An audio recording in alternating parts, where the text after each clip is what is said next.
Welcome to Gig Poster High Contrast. This project is going to get you to look at contrast.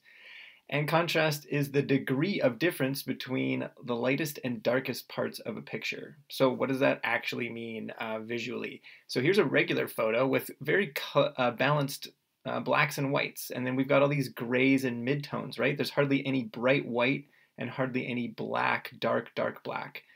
If we look at high contrast, it bumps that up and makes it more drastic. So we've got really dark blacks, and there's lots of it. And wherever anything's even remotely light, it's become white. So these images become more impactful and more iconic sometimes. Here's a high contrast with color. It always turns these burned colors. They look orange and yellow and red. They look hot. And then just a regular balanced photograph looks like this, where we've got more realistic colors. So you can choose what you want. Black and white is probably the easiest to work with, but you can choose what you want. For this one, for this video, I'm also going to show you how to do a halftone, and that's this dot kind of pattern here. It's an effect that makes things look a little grittier, a little bit more like comics perhaps, or old print magazines and posters. And I'm also going to show you how to throw these color blocks in for emphasis, so you can really guide the viewer's eye to the most important parts of your image, because that's part of graphic design that you really want to understand and be able to use. So here we go. We're on Pixlr E. I've used the template. It's already there. I'm going to drop in my photo. So remember, once you've made your page and you drop your photo in, always go add to current, because you want to add it to the current project that you're working on that's right in front of you. So we've got this picture of a climber. I'm going to do a climbing event. I'm just going to make it the right size and kind of put it in the proximate space. But you can always move this, as you know. So how do we do this? How do we make it high contrast? What we can do is go to adjustments.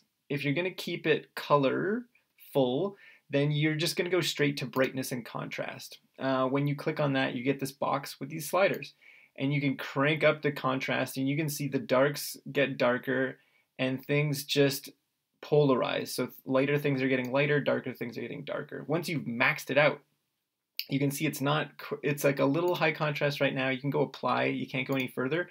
However, you can do as many rounds as you want. So you can click and drag, and you can see it just keeps getting more contrast. And so now it's very burnt. It's bright white, and then orange and yellow and red. So there we go. I'm gonna go back.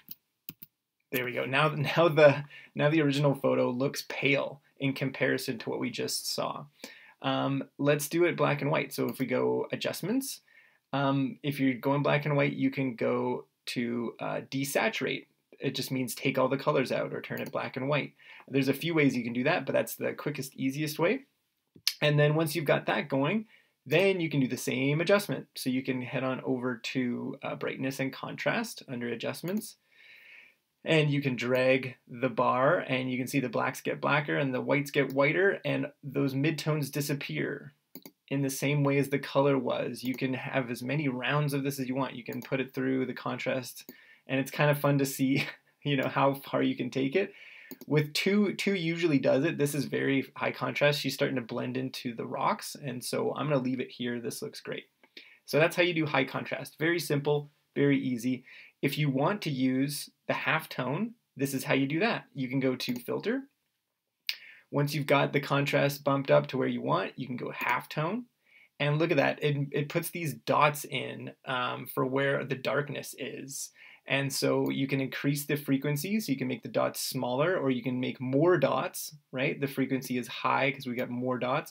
And the more you have, the more detail you get. And so you can figure out what looks good. If you want it more stylized, more abstracted, that's great. You can bump it up to have more detail, and then go apply. So there we go. Now we've got that sort of pattern going on, which looks kind of cool. And then finally, I'll show you how to make a color block. Let's say I want to emphasize the person climbing. If I go around them, you could do a rectangle, you could do a circle, whatever you want. You can do a poly shape like I'm doing. You can select whatever you want. We'll make a new empty layer on top of the photo. And then finally, we'll fill that with color. I've already got orange, so that's what we'll stick with.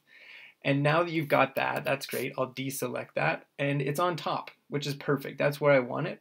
Now I can right click and use my blend modes. And the reason why I say use the blend modes is because you can make it look very different with different things. So now all the dots are kind of this orangey black.